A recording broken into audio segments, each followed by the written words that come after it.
Halo, Halo teman-teman. Kami dari kelompok 3 telah membuat clipping tentang hukum dan syariat Islam. Dan sekarang kami akan menjelaskannya. Halo teman-teman, saya atas nama Elizabeth Marapu. Saya akan menjelaskan tentang hukum dalam agama Islam dan pada akhirnya saya akan menjelaskan tentang kesimpulannya. Halo teman-teman, saya Devita Yakudama akan menjelaskan tentang sunnah. Halo teman-teman, saat nama Catherine Marsanda Billy akan menjelaskan tentang syariat dalam Islam dan ijtihad. Halo teman-teman, saya Aprian Tolan Jauma akan menjelaskan tentang sumber syariat Islam dan yang bagian kedua mengenai prinsip dalam penetapan hukum berdasarkan kegiatan ijtihad. Halo teman-teman, nama saya Ariston Jakatamu, saya menjelaskan tentang halal. Halo teman-teman, nama saya Fridolin Setianugrahatu. Saya akan menjelaskan tentang hal yang haram. Menjelaskan tentang hukum dalam agama Islam. Hukum Islam adalah suatu sistem hukum di dunia yang sumber utamanya adalah wahyu Allah Subhanahu wa taala sehingga mempunyai konsekuensi dan pertanggungjawaban di akhirat kelak. Segala penjelasan tentang hukum dalam Islam selalu berarti kewajiban agama dan sebaliknya. Segala penjelasan tentang agama selalu pula berarti keselarasan hukum. Dalam pengertian ini, ibadah di dalam Islam adalah pelaksanaan kewajiban hukum yang meliputi semua segi perilaku hidup dalam segenap aspek. Nah, dalam hukum Islam ditetapkan oleh Allah melalui wahyunya, melalui sunnah beliau yang kini terhimpun dengan baik dalam kitab-kitab hadis. Kita masuk ke penjelasan tentang syariat dalam Islam. Syariat berasal dari kata syari'in yang berarti jalan. Kata ini menunjukkan pada pengertian jalan yang lurus, yaitu jalan yang dapat mengantarkan seseorang secara cepat ke tempat yang ditujukan. Syariat artinya perintah ketetapan yang berasal dari Allah, segala aturan yang ditentukan Allah untuk para hambanya, baik yang berkenan dengan soal-soal akidah maupun yang bertalian dengan masalah-masalah hukum. Syariat yang mengatur hubungan manusia secara vertikal dengan Allah disebut badak mahkam karena sifatnya yang khas dan sudah ditentukan secara pasti oleh Allah. Syariat Islam yang dibagi menjadi 3, yaitu yang pertama Al-Quran. Sebagai sumber hukum Islam yang pertama dan terutama, Al-Quran membuat kaidah-kaidah Islam dalam garis besarnya fundamental yang membutuhkan rincian penjelasan lebih lanjut. Al-Quran adalah wahyu terakhir yang definitif yang mempertegas isi dan pesan-pesan wahyu atau kitab-kitab Allah sebelumnya. Sifat dan isi penegasan itu bisa membentuk atau mengubah dan membatalkan suatu dari apa yang telah diwahyukan sebelumnya. Al-Quran adalah dokumen yang tepat ditujukan kepada manusia, bahkan ia menyebut dirinya petunjuk bagi manusia. Al-Quran hadir untuk menegaskan dan menegaskan kembali kekuasaan dan keagungan Allah. Kedua adalah sunnah. Sumber hukum yang kedua setelah Al-Quran adalah hadits atau sunnah.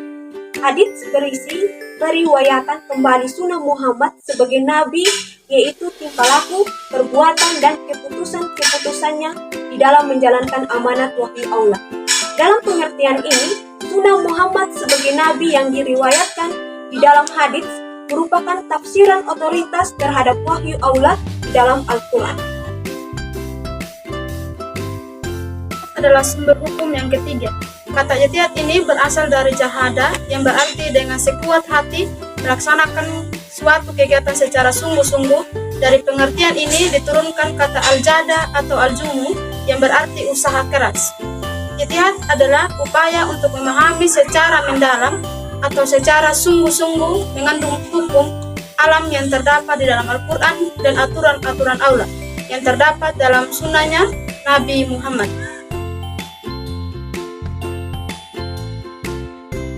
Hukum berdasarkan ijtihad. Yang pertama, ijma.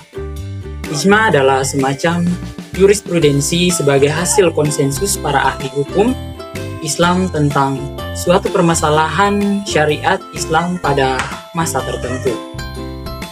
Nah, konsensus atau persetujuan pendapat itu diberikan dengan beberapa cara. Yang pertama dengan cara ucapan, yaitu pendapat tentang suatu masalah yang perlu dikeluarkan oleh para MUI mujtahidin, para ulama yang beristihad. Yang kedua, persetujuan dengan pembuatan, yaitu kesepakatan dalam praktek. Dan yang terakhir adalah dengan berdiam diri apabila para mujtahidin tidak membantah atau tidak memberikan komentar mengenai sesuatu sebagai persoalan hukum. Mengenai hal ini, ada perbedaan pendapat di sekitar siapa yang paling berhak memberikan persetujuan hukum. Nah teman-teman, yang kedua kias. Makna asli kias adalah mengukur atau membandingkan, menimbang dengan membandingkan sesuatu. Dalam bahasa fiqh Islam, berarti prinsip penerapan rasional secara analogis dari suatu ketentuan hukum yang telah ada terhadap suatu masalah hukum yang belum mempunyai aturan secara terperinci. Nah, di dalam prakteknya, prinsip analogi hukum tidak boleh dipakai secara sembarang, karena yang berwenang secara hukumlah yang berhak menentukan ketetapan analisis tersebut.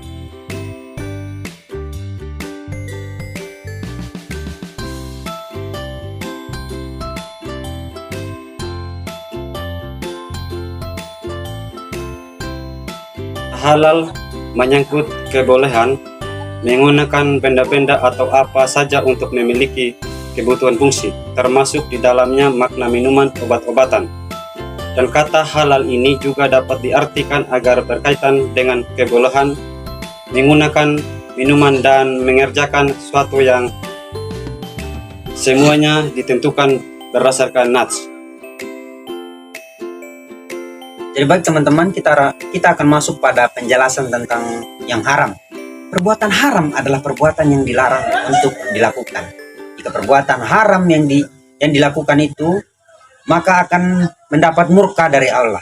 Tetapi kalau perbuatan yang dijauhi atau ditinggalkan, maka akan mendapat pahala dari Allah. Jadi perbuatan haram harus ditinggalkan, tidak boleh tidak. Contoh atau kelompok perbuatan haram adalah antara lain berzina, mencuri, berbuat durhaka terhadap orang tua, mengonsumsi minuman yang memabukkan. Mengenai makanan haram tidak boleh dimakan kecuali tidak tersisa.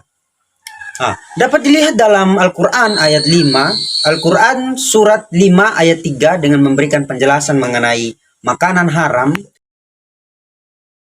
Untuk menyimpulkan berdasarkan pada pembahasan di atas, bahwa dalam ajaran Islam memuat hukum-hukum yang dapat membentuk aspek kehidupan manusia untuk hidup lebih baik. Dan di dalamnya lebih dikenal lagi dengan syariat yang dapat menjadi jalan bagi seorang muslim untuk dapat mengenal hukum-hukum dalam ajaran syariat.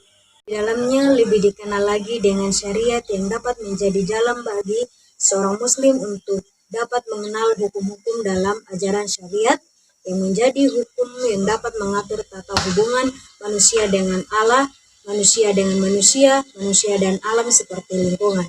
Seperti juga yang diterapkan dalam Al-Quran maupun hadis yang menciptakan kemusyawaratan dalam hidup. Hukum dan syariat Islam dapat juga kita refleksikan dalam kehidupan kita sebagai umat Kristiani. Nah, di dalam umat Kristen kita juga mengenal ada hukum-hukum Taurat dan bahkan ada hukum yang utama dan terutama yang terdapat juga dalam Perjanjian Baru. Hukum ini juga yang menjadi landasan hidup bagi orang Kristen untuk saling mengasihi satu dengan yang lain. Dan dari hukum dalam Perjanjian Lama dapat juga kita lihat bahwa ada larangan-larangan yang ditentukan untuk menjauhi setiap kejahatan yang ada.